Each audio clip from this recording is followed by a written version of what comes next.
For Women's History Month here at Cheddar, we want to highlight women leaders in the business world. And so joining me now is Linda Moore, who is celebrating her 10th anniversary as president and CEO of TechNet. Linda, congratulations and thanks so much for joining. Thanks for having me. Appreciate it. What's the biggest lesson that you would say that you've learned in the past decade as a chief executive? Since I work in the tech industry at TechNet, you were just talking about the rally of tech stocks and how that's driving, America's economy, but also the global economy.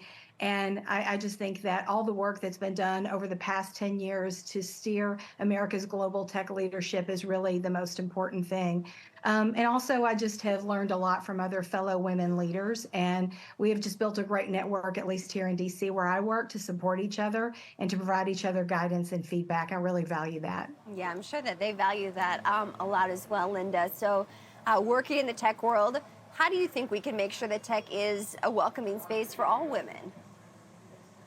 Yeah, a lot of our tech companies are very committed to diversity and inclusion and have a lot of programs that really highlight women's voices and promote women's entrepreneurship and all the things that help make them successful. And that also deals with, childcare, better education for their children, flexible work times so that they can have that time to spend with their family while also climbing the career ladder.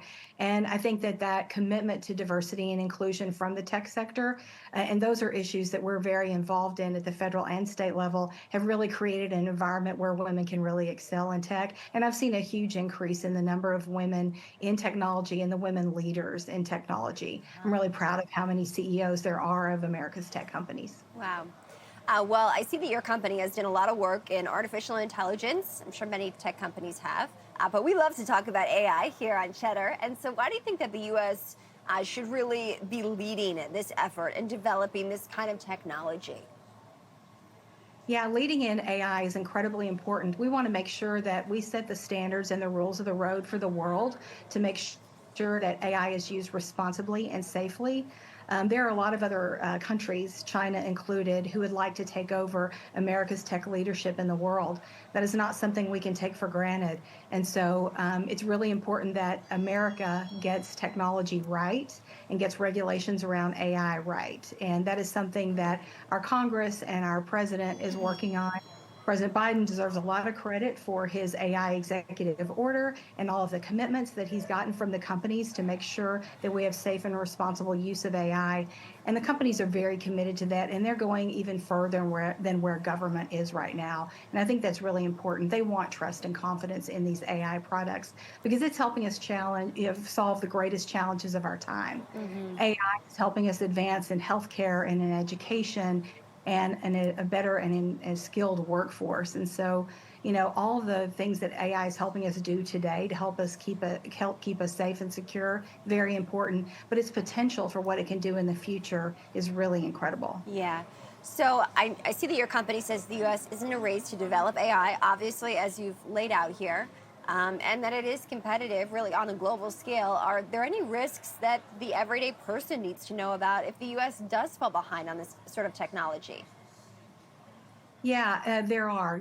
I think that, again, U.S. tech companies are getting out in front of this, but there are foreign tech companies that might not be as committed to safe and responsible use of AI, making sure that the models are secure, cannot be used by any bad actors, and also that the models can't be used by bad actors once they take the software and try to do different things with the software than it was intended. So it's really important to us here at TechNet that all the principles that the U.S. tech companies have agreed to ensure the safe and secure, responsible use of AI, making sure that it really addresses the greatest societal challenges that we have in education, healthcare, poverty, disease detection and treatment, all of those things that we want to see, that is the way AI is used, and that's only the way that it's used. What are regulations, Linda, that you'd like to see implemented when it comes to AI? Yeah, one thing that's very timely is we have elections not only in the US, but around the world this year. And so there's been a big focus on making sure that deep fakes and misinformation perpetuated by AI is not used in elections.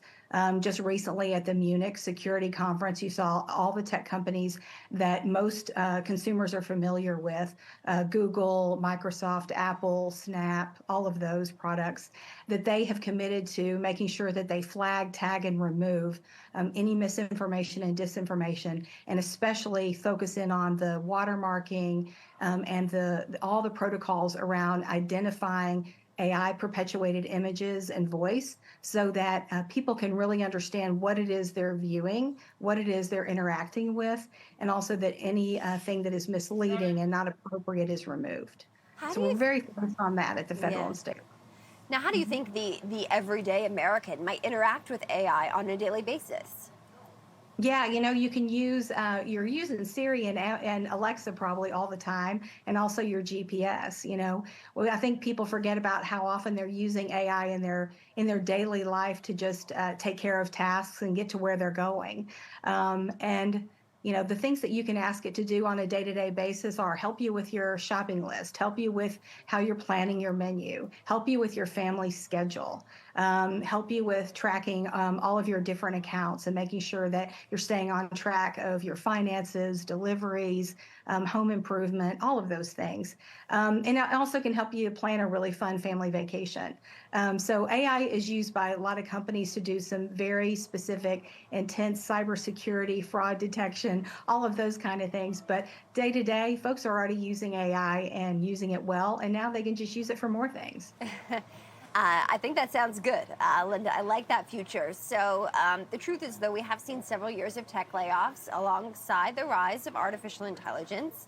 Is that something that you think should concern current or even prospective workers? Yeah, I've definitely seen the tech layoffs. I would say that they're not connected to AI, though. Those are really connected to the incredible number of people that were hired by the tech companies and also by other, parts of the industry. That really dealt with the need for all the COVID related activity.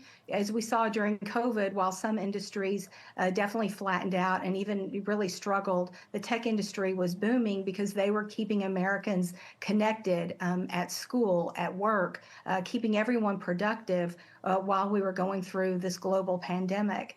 And so the increase in workforce during that time to meet the demand was a very serious thing that they undertook. And now that we're out of the pandemic and things are leveling off and demand is less, then they are laying off in terms of middle managers, sales managers, activity that's not really specifically related to software and cybersecurity and those kinds of core parts of the business. Hmm.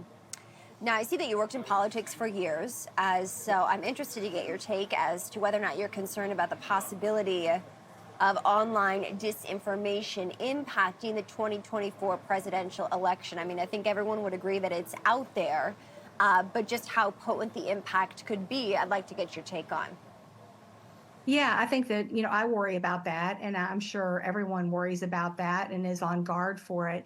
But as I was mentioning before, the companies that work in this space, and deal with cybersecurity of these kinds of systems and also are worried about disinformation getting out, they have all come together with the AI Elections Accord that is dealing with not just AI perpetuated images, but also disinformation and misinformation writ large. And I think that their focus and commitment to making sure that they tag and remove any kind of disinformation and misinformation as soon as they find it, and that they share all that information with each other and with government and with consumers, I think is incredibly important. We want to make sure that elections are very much trusted by everyone in America, that they know that what they're seeing is genuine and also that their vote really matters and that when they turn out, everything is being handled properly. I'm curious to get your take, Linda. My last question, just in terms of your top priorities for this year at TechNet. Yeah, I'm looking forward to the President's State of the Union address. The president really deserves a lot of credit for all the work he's done on artificial intelligence and making sure that we have the proper guardrails in place. And I'm also hoping that he does address all the great work that he's done, but all still yet to be done in building up our workforce, making sure we have a skilled workforce. We need to educate the children. We need to make sure they have STEM education classes. We also need to train the adults to make sure they have the skills that they need to take advantage of all the jobs today. And we also need to make it easier to attract the best global talent here in America. Our immigration laws are a huge detriment to our growth here in the US, and other countries are taking advantage of that. So I'm looking forward to hearing those things. And also, we would really love to see a federal privacy law. We have 15 states now across the country that have different, often conflicting privacy laws. And I think consumers want to see and businesses want to see, one federal privacy law that protects consumers' information across the board, no matter where you live, no matter what age you are. So I'm hoping that we see that this year as well. All right, TechNet President and CEO Linda Moore. Linda, we appreciate you taking the time.